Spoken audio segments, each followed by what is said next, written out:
ఓం నమో భగవతే శ్రీరమణాయ. ఆర్థర్ ఆస్బర్న్ ఆంగ్లేయుడు. ఆక్స్ఫర్డ్ విశ్వవిద్యాలయంలో చదువుకున్నవాడు. చిన్నప్పటి నుంచి ఆధ్యాత్మిక ఆసక్తి బాగా ఉన్నవాడు. మౌంటెయిన్ పాత్కి ప్రారంభ సంపాదకుడు. Collected works of Ramana Maharshi అనే గ్రంథానికి సంకలనకర్త. Ramana Maharshi and the path of self knowledge, Ramana Arunachala, my life and quest, be still it is the wind that sings, teaching of Ramana Maharshi in his own words ఆయన రచనలు. ఫ్రెంచ్ తత్వవేత్త రెన్ గ్యూనన్ వల్ల బాగా ప్రభావితుడయ్యాడు. ఆయన రచనని ఆంగ్లంలోకి the crisis in the modern world అన్న పేరుతో అనువదించాడు. బ్యాంకాక్ విశ్వవిద్యాలయంలో ఇంగ్లీష్ లెక్చరర్గా పనిచేశాడు. 1941లో దీర్ఘకాలపు సెలవు తీసుకుని భారతదేశానికి వచ్చాడు. బ్యాంకాక్లో ఉండగానే మహర్షి పేరు విన్నాడు. ఆయన రచనలను, ఫోటోలను అందుకున్నాడు. అవన్నీ కలిసి అతనిపై గట్టి ముద్రని వేశాయి. గ్యూనియన్ శిష్యులలో ఒకరు తిరువన్నామలైలో ఇల్లు కట్టుకుని ఉంటుండేవాడు. అతను మహర్షి ఎవ్వరికీ గురువు కారని, దీక్షనివ్వరని ఆస్బర్న్కి రాశాడు. ఆస్బర్న్ కోరినవి ఇవే. మహర్షి దగ్గర సాధ్యం కావని తెలియటంతో సకుటుంబంగా భారతదేశంలో ఇతర ప్రదేశాలను సందర్శించాడు. సెలవు అయిపోవచ్చింది. తిరిగి బ్యాంకాక్ వెళ్లే వేళ. యుద్ధపు రోజులు కాబట్టి భార్యాపిల్లల్ని తిరువన్నామలైలోని తన మిత్రుడు మెక్ ఐవర్ వద్ద విడిచి వెళ్ళిపోయాడు. 1945లో ఆస్బర్న్ తిరుమలనామలైకి వచ్చాడు. మహర్షి సాన్నిధ్యంలో ఆస్బర్న్ భార్య, అతను కూడా గడిపిన వివరాలను ఇట్లా వ్రాశాడు. నా భార్య హాలులోకి ప్రవేశించి కూర్చున్నది. వెంటనే శ్రీ భగవాన్ ఆమె వైపు ఒక తీక్షణమైన దృక్కును సారించారు.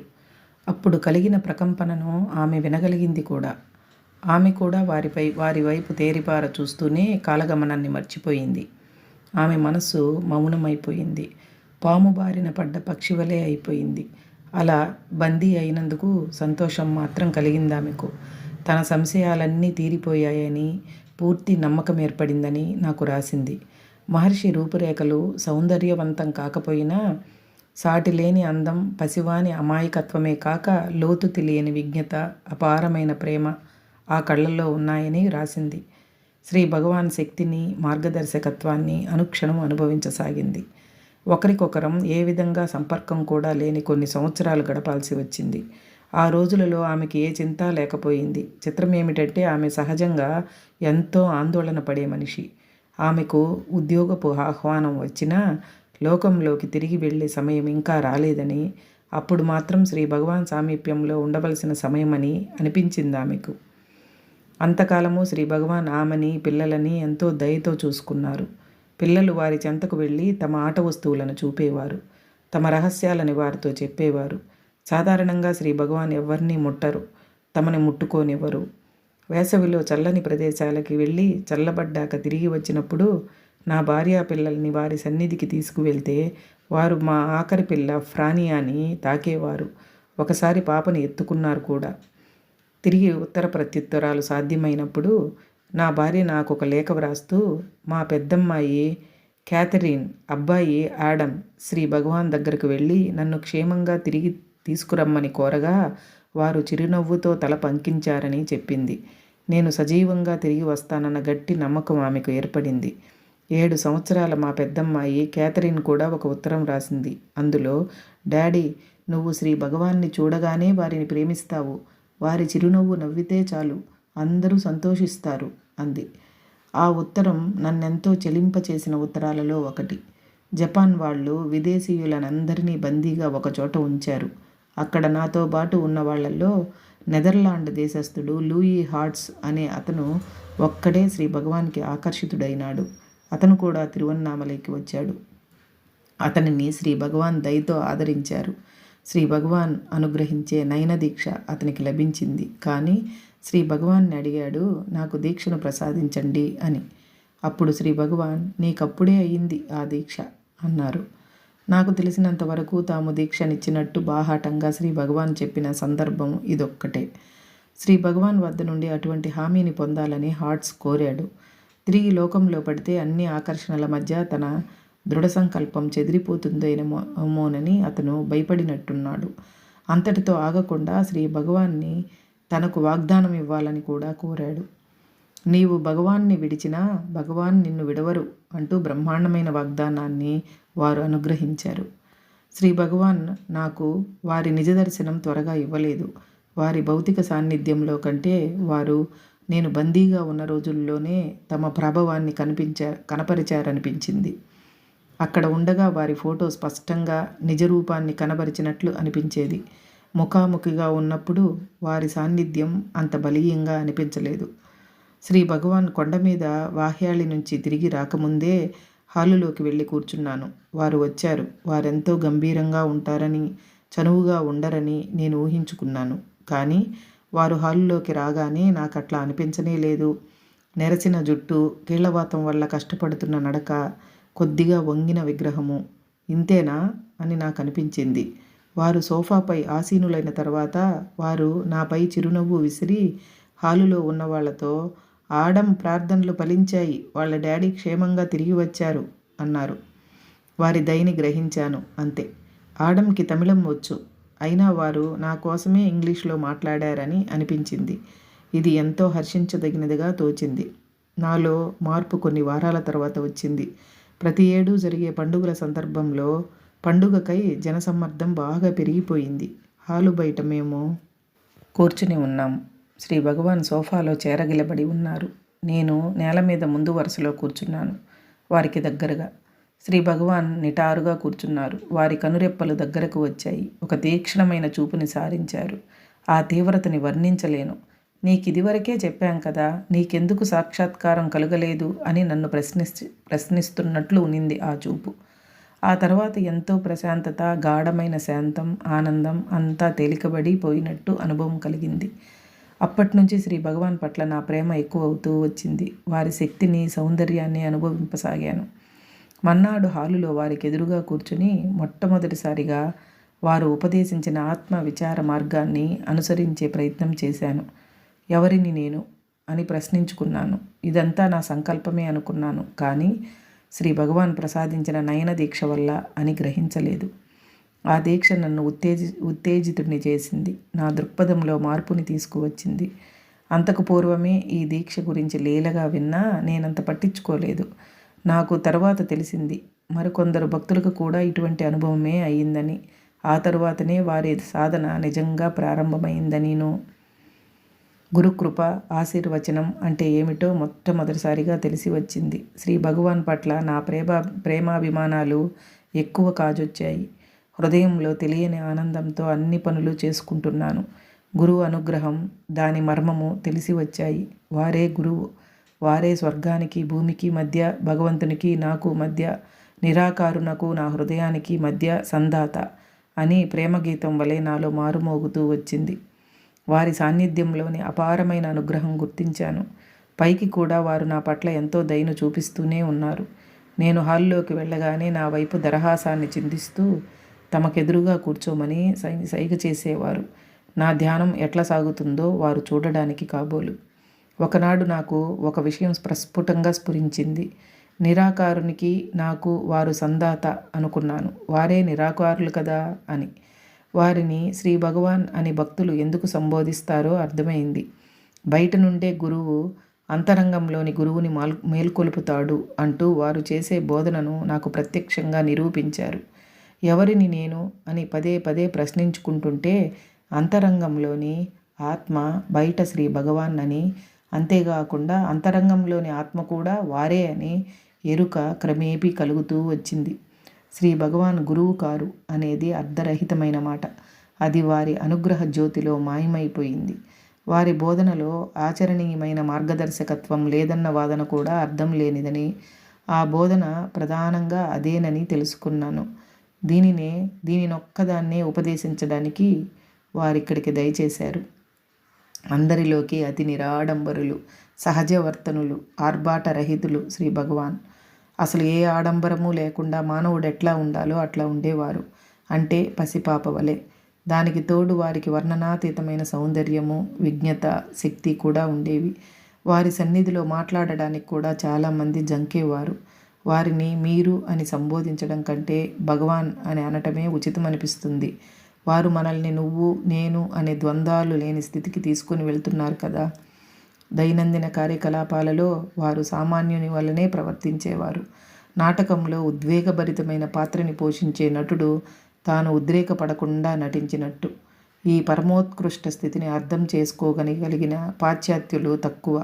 ఇది దౌర్భాగ్యం. శ్రీ భగవాన్కి వినయము, నిరాడంబరత, చిన్నపిల్లల్లో కనిపించే నిస్సహాయత్వము ఉండేవి. వారు ఆశ్రమంలో నడుస్తున్న దృశ్యాన్ని చూస్తేనే చాలు హృదయం స్పందించేది. వారి జీవన సరళి అత్యంత సహజంగా ఉండేది. వారి నేత్రాలలో ప్రకాశించే ప్రేమ, సదవగాహన వర్ణనాతీతాలు. ఒకసారి వియోగం చెందిన వారెవరో ఆశ్రమానికి వచ్చారు. శ్రీ భగవాన్ సన్నిధిలో దుఃఖంతో కన్నీరు కార్చారు. అతని కథనంతా శ్రీ భగవాన్ ఆలకించారు. ఆయన వంక చూచారు, కానీ ఒక్క మాట కూడా అనలేదు. అతని హృదయంలో ప్రశాంతత వెల్లివిరిసింది. శ్రీ భగవాన్ దేనిని తన స్వంతంగా చెప్పుకోలేదు, దేనిని కోరలేదు. తమకై ఏ ప్రత్యేక శ్రద్ధనైనా నిరాకరించేవారు.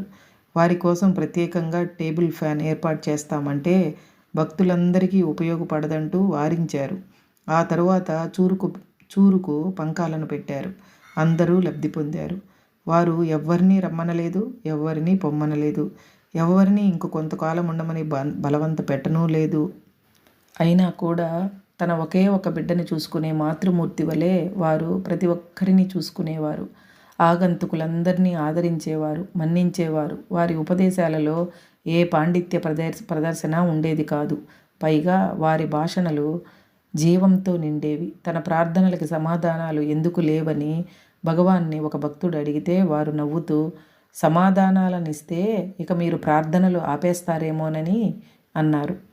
భగవాన్ శ్రీ రమణులు ఎంతో ఖచ్చితంగా ఉండేవారు. వారి దైనందిన జీవితం ఎంతో క్రమబద్ధమై ఉండేది. పాశ్చాత్యుల వలె పుస్తకాలెప్పుడూ వాటి నిర్ణీత స్థానాల్లోనే ఉండేవి. వారు ధరించే ఏకైక వస్త్రం కౌపీనం. అదెప్పుడూ మల్లెపువ్వు వలె తెల్లగా ఉండేది. హాలులోని 2 గడియారాలను రేడియో టైంకు అనుగుణంగా ఉంచేవారు. క్యాలెండర్ కూడా ఎప్పుడూ తేదీ ప్రకారమే సరిదిద్దబడేది. మానవ రూపంలో ఉన్న దైవానుగ్రహం వారు. వారు మామూలు మనిషిలాగే ఉండేవారు, కానీ ఎప్పుడూ సమాధిలోనే ఉండేవారు. ఎప్పుడూ దైవికంగానే ఉండేవారు. వారు మాట్లాడుతున్నా, మౌనంగా ఆసీనులై ఉన్నా సరే, తమ సన్నిధికి వచ్చిన వారి అవసరాలను బట్టే ప్రతిస్పందించేవారు. వారు ప్రేమపూరితులే అయినా కూడా ఒక్కొక్కసారి భక్తునితో ఒక్క మాటైనా మాట్లాడకుండా, అతని వైపు ఒక్క చూపునైనా, ఒక చిరునవ్వునైనా అనుగ్రహించకుండా కొన్ని వారాలు కూడా గడిచిపోయేవి. శ్రీ భగవాన్ జీవన్ముక్తులు, జగద్గురువులు. పరమోత్కృష్ట స్థితిని అందుకున్న వాళ్ళు మతాలకు అతీతులు. మతాలన్నీ శిఖరానికి దారి చూపే బాటలే అని వాళ్లకు తెలుసు. కానీ శ్రీ భగవాన్ శిఖరం, వారే అన్నీను. ఈ యుగానికి అవసరమైన బోధనని చేయడానికి వారు దయచేశారు. ఏ మతావలంబులైనా, అసలు ఏ మతాన్ని పాటించని వారినైనా జిజ్ఞాసులైతే చాలు, వారి అనుగ్రహంతో, సహాయంతో అనుసరింపగలిగే బాటను నిర్దేశించారు. శ్రీ భగవాన్ దీక్షను తేలికగా బాహాటంగా ఇచ్చేవారు కారు. అది గోప్యం. అదే బాహాటమైతే నిరంతరం ప్రవాహంలాగా వచ్చే సందర్శకులందరికీ ఇవ్వవలసి వచ్చేది. అటువంటప్పుడు కొందరికిచ్చి మరికొందరికి నిరాకరించవలసిన అవసరం శ్రీవారికి కలిగేది. అసలు వారు చెప్పిన తీరున అన్వేషణని కొనసాగిద్దామన్న పట్టుదల లేకపోయినా సరే, ఏదో ఆధ్యాత్మిక ఔషధం వలె భావించి దీక్షను కోరుతూ వచ్చేవారు కూడా. తాము దీక్షనివ్వలేదని శ్రీ భగవాన్ ఎవ్వరితోనూ అనలేదు. దీక్షనిచ్చినట్టు పైకి ద్రోవపరచనూ లేదు. జగద్గురువు కావడం వల్ల శ్రీ భగవాన్ తమ బోధనను బాహాటంగా చెప్పేవారు. సాధారణంగా గురువులు తమ మార్గాన్ని రహస్యంగా ఉంచుకోవడం పరిపాటి. శ్రీ భగవాన్ విషయంలో ప్రధానంగా ఉండాల్సినవి అవగాహన, తపన. మానవుడికి 3 వ్యాపారాలున్నాయి: ఆలోచన, కార్యాచరణ, ఉనికి. వీటిలో ఉనికి మిగిలిన రెండిటికి ఆధారం. అయినా ఆ 2 ఉనికిని కప్పివేస్తాయి. సినిమా తెర మీద బొమ్మలు ఆడటం. ఈ ఉపమానాన్ని శ్రీ భగవాన్ వాడేవారు. ప్రేక్షకులు తెర మీద కదిలే బొమ్మలని చూస్తారు. ఆ తెర ఆ బొమ్మల వల్ల ఏ విధంగానూ ప్రభావితం కాదు. సినిమాలో మంటలు చెలరేగడం చూపినా ఆ తెర తగలబడిపోదు. వరదలను చూపినా తెర తడిసిపోదు. ఒక్కోసారి నాటకంలో నటించేవాన్ని ఉపమానాన్నిచ్చేవారు శ్రీ భగవాన్. నటునికి తాను నటించే పాత్రని కానని ఎలాగూ తెలుసు. అయినా ఆ పాత్ర వలనే ప్రవర్తిస్తాడు రంగస్థలం మీద. ఇవే కాక బ్యాంకులో క్యాషియర్ ఉపమానాన్ని కూడా ఇచ్చేవారు. కొన్ని వేల రూపాయలని నిదానంగా జాగ్రత్తగా క్యాషియరు ఖాతాదారులకు ఇస్తుంటాడు. కానీ ఆ డబ్బు తనది కాదని ఎరుకలోనే ఉంటాడు. తిరువన్నామలైలో 2-3 సంవత్సరాలు గడిపిన తర్వాత నాకు డబ్బు సంపాదించవలసిన అవసరం ఏర్పడింది. అందువల్ల మద్రాసులో ఒక పత్రికలో ఉపసంపాదకునిగా పనిలో చేరాను. ఆ విధంగా 2 సంవత్సరాల పాటు ఆత్మవిచార మార్గంలో తీవ్రమైన కృషి జరిపిన తరువాత మామూలు ప్రపంచంలో కూడా ఆత్మవిచారాన్ని కొనసాగించే పరిస్థితి ఏర్పడింది. ఒక భక్తుడు నాకు బహుకరించిన శ్రీ భగవాన్ పటాన్ని నాతో పాటు తీసుకువెళ్దామనుకుంటూ ముందుగా శ్రీ భగవాన్కి చూపించాను. ఆ పటాన్ని వారు చేతుల్లోకి తీసుకుని తిరిగి ఇస్తూ, ఈయన స్వామిని కూడా తనతో తీసుకువెళ్తున్నారు అన్నారు. అప్పట్నుంచి ఆ పటం నా వైపు గురువు యొక్క ప్రేమతో కరుణతో చూస్తూ మిగిలిన పటాల కంటే ఎంతో వాగ్దాటితో ప్రసంగించేది. తిరువన్నామలైకి వారాంతాలలో సెలవులలో మాత్రమే కలిగేవాణ్ణి. ప్రతి సందర్శనము ఉత్తేజపరిచేది. శ్రీ భగవాన్ నన్ను ఆహ్వానిస్తూ చూపే దయతో నా హృదయం ద్రవించిపోయేది. నేను చేసిన అల్పమైన కృషికే ఇంతటి భాగ్యమా అని ఒక విధమైన అపరాధం భావం కూడా కలిగేది. శ్రీ భగవాన్ భౌతిక కాయం మృతి చెందిన దుర్దినాన నేనక్కడే ఉన్నాను. అప్పటి నుండి నా హృదయంలో వారి ఉనికి ఇంకా ఎంతో శక్తివంతమైంది. వారి అనుగ్రహ స్రవంతి ఇంకా విరివిగా వెల్లివిరిసింది. వారి ఆసరా ఇంకా పటిష్టమైంది. శ్రీ భగవాన్ మీద కొన్ని గ్రంథాలను ప్రచురించిన తరువాత ఆస్బర్న్ 1952లో కలకత్తాకి ఒక స్కూల్ హెడ్ మాస్టర్గా మారాడు. శ్రీ భగవాన్ మహానిర్వాణాంతరపు అనుభవాలను వివరించాడు. 1956 జూన్ మాసంలో ఆత్మానుభూతి కలిగింది. గదిలో ఒంటరిగా పరుపు మీద మేల్కొనే కూర్చున్నాను. నేనున్నాను, నేను ఆది లేదు, మార్పు లేదు, ఆ నేనుకు ఏదీ మారలేదే అన్న భావం కలిగింది. ఏ ఉద్వేగము లేదు, ఏ సంతోషము లేదు, ఏ పారవస్యము లేదు. అపరిమితమైన సంతుష్టి ఒక్కటే ఉంది. సహజ స్థితి, పరిపూర్ణమైన ఉనికి, ఉన్నదల్లా అంతే. అసంతుష్టిగా ఉండటం అసాధ్యం అనే భావన కలిగింది. మనస్సే మన చైతన్యాన్ని కప్పివేసిన నల్లటి తెర ఏమో అనిపించింది. ఇప్పుడు ఆ తెర మూలపడిపోయింది. ఏదో ఒకటి చెయ్యాలని కోరుకునేది మనసే. అది లేకపోవడం వల్ల ఏమీ ఆలోచించటం లేదని బోరు అవుతున్నట్టు అనిపిస్తుంది. ఆత్మని ఏ వ్యాపకమూ స్పృశించదు. ఎల్లవేళలా ఆనందమయంగా ఉంటుంది. గది కిటికీలో నుంచి చూశాను. ఇళ్ల చూరుల మీద కాకులు జగడాలాడుకుంటున్నాయి. ఎక్కడో చమత్కారం ఉంది. ఇదంతా వాస్తవంగానూ ఉంది, అవాస్తవంగానూ ఉంది. ఈ విరోధాభాస గురించి జన్ మత గ్రంథాలలో చాలా వివరమైన చర్చ ఉంది. టెన్నిసన్ మహాకవి తన ది ప్రిన్సెస్ అనే కవితలో ఈ భావాన్నే ఇట్లా అన్నాడు: అన్నీ ఉన్నట్టే ఉన్నాయి, లేనట్టు ఉన్నాయి. ఆ అనుభూతి ఎంతసేపు ఉందో నాకు తెలియదు. ఏమైనా సరే ఆ అనుభూతి ఉన్నంతసేపు అది కాలాతీతమో నిత్యమో. దొంగచాటుగా మనస్సు అంతటినీ కనుమరుగు చేసింది. పూర్తిగా కప్పేయలేదు, మసకగా కప్పింది. తేజోవంతమైన ఆ ఆనందమయ స్థితి కొనసాగుతూనే ఉంది. స్నానం చేసి బట్టలు మార్చుకుని ముందు హాలులోకి వెళ్ళి కూర్చున్నాను.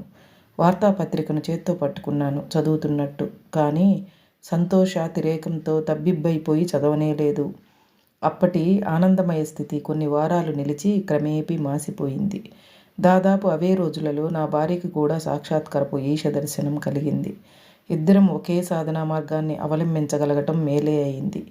మా అనుభవాలు ఇంచుమించు ఒకటే అవుతూ వచ్చాయి.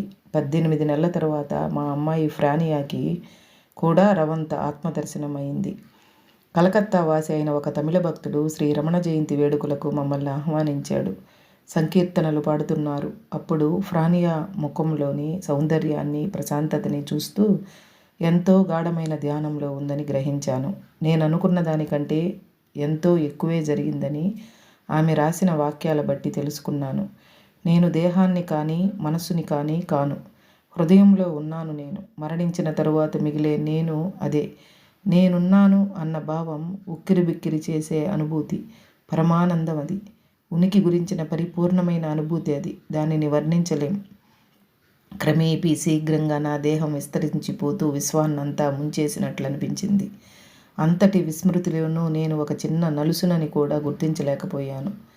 ఉన్నదల్లా భగవంతుడే, ఉన్నదల్లా భగవంతుడే, కేవలం భగవంతుడే.